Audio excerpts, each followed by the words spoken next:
نبی اکرم صلی اللہ علیہ وسلم نے ایک مرتبہ 3 دفعہ قسم کھائی،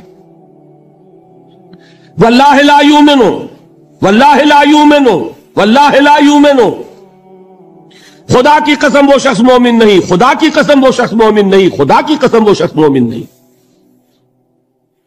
واقعہ یہ ہے کہ ہم تصور نہیں کر سکتے کہ صحابہ کیسے لرز گئے ہوں گے، کانپ اٹھے ہوں گے، کون وہ بدبخت ہے، کون وہ شقی ہے جس کے بارے میں اللہ کے رسول 3 دفعہ قسم کھا کر فرما رہے ہیں کہ وہ صاحب ایمان نہیں۔ قیل من یا رسول اللہ، کسی نے ڈرتے ڈرتے پوچھا ہوگا اے اللہ کے رسول کس کے بارے میں ارشاد فرما رہے ہیں؟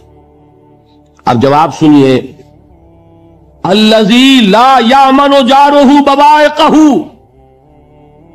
وہ شخص کے جس کی ایذا رسانی کی وجہ سے، جس کی بدخلقی کی وجہ سے اس کا پڑوسی امن میں نہیں ہے۔ یہ کوئی گناہ کبیرہ ہے؟ آپ کی فہرست میں تو گناہ ہی نہیں، کبیرہ کیا سوال، صغیرہ بھی نہیں۔ زیادہ زیادہ آپ یہ کہیں گے کہ ذرا بد اخلاقی ہے، کج خلقی ہے، بس اچھا کردار کا معاملہ نہیں ہے، یہ کہیں گے، گناہ کی فہرست میں نہیں آئے گی بات۔ کبیرہ بہت بڑی شے ہے، لیکن اس پر اللہ کے رسول نے 3 دفعہ قسم کھائی، ایمان نہیں ہے، ہرگز نہیں ہے، خدا کی قسم نہیں۔ فرمایا حضرت انس ابن مالک نے، یہ روایت جو میں نے آپ کو ابھی سنائی ہے، یہ کوئی ایسی ویسی روایت نہیں ہے، متفق علیہ ہے، بخاری اور مسلم دونوں میں موجود، ٹھیک ہے۔ وہ حضور کے خادم خاص ہے، جیسے ذاتی کوئی ہوتا ہے معاملات میں مدد کرنے والا، خدمت کرنے والا، وہ ہے انس ابن مالک۔ کیونکہ ان کا تعارف ہو گیا ہے رضی اللہ تعالیٰ عنہ، تو ایک بات پہلے اور سنا دوں، جو بچہ اپنے اس بچپن سے لے کر 9 برس کی عمر تھی جب آئے حضور کے پاس، انتقال کے وقت عمر کتنی ہوگی؟ 19 برس، 10 برس حضور کی خدمت میں رہے۔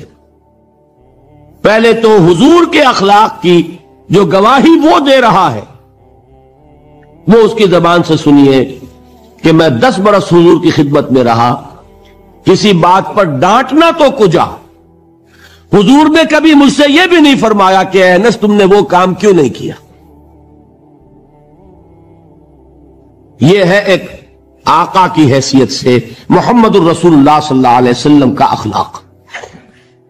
اگر نہیں کیا خود کر لیا، کوئی ڈانٹ ڈپٹ نہیں، حالانکہ بچے ہیں، بچوں کو ویسے بھی ڈانٹ ڈپٹ دیا جاتا ہے، لیکن نہیں۔ اب ان صحابی کی ایک گواہی سنیے، قلما خطبنا رسول اللہ صلی اللہ علیہ وسلم الا قال، فرماتے ہیں کہ شاذ ہی کبھی ایسا ہوا ہوگا کہ حضور نے کبھی خطبہ ارشاد فرمایا ہو اور اس میں یہ الفاظ نہ ہو۔ الفاظ سمجھ رہے؟ جب بھی خطبہ دیتے تھے آپ یہ الفاظ ضرور فرماتے تھے، شاذ کبھی رہ جائے تو رہ جائے، قلما خطبنا رسول اللہ صلی اللہ علیہ وسلم الا قال، کیا فرمایا؟ لا ایمان لمن لا امانت لہ ولا دین لمن لا عہد لہ، جس شخص میں امانت داری نہیں اس کا کوئی ایمان نہیں، جس میں ایفائے عہد نہیں اس کا کوئی دین نہیں۔ بنا پھرتا ہو وہ دیندار، بنا پھرتا ہو وہ صاحب ایمان اور امتی حضور کا، امانت داری نہیں تو ایمان نہیں، ایفائے عہد نہیں تو دین نہیں۔ کس کا فرمان ہے؟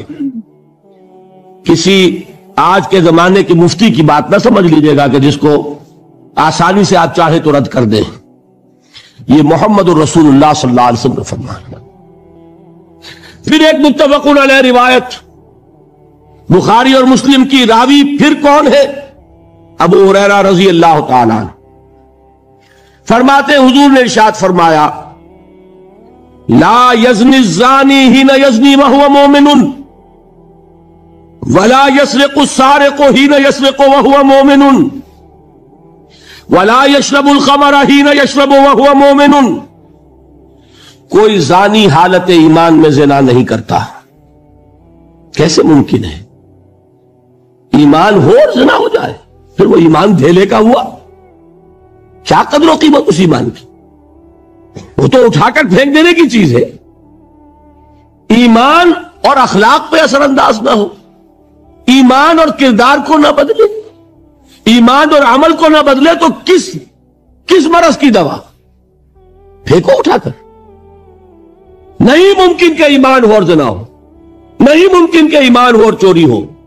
لا یسرق السارق حین یسرق وہو مؤمن، کوئی چور حالت ایمان میں چوری نہیں کرتا، کوئی شرابی حالت ایمان میں شراب نہیں پیتا۔ ولا یشرب الخمر حین یشرب وہو مؤمن، کوئی شراب پینے والا وہ مومن نہیں ہوتا جب وہ شراب پی رہا ہوتا ہے، اس وقت اس کے دل سے ایمان نکل جاتا ہے۔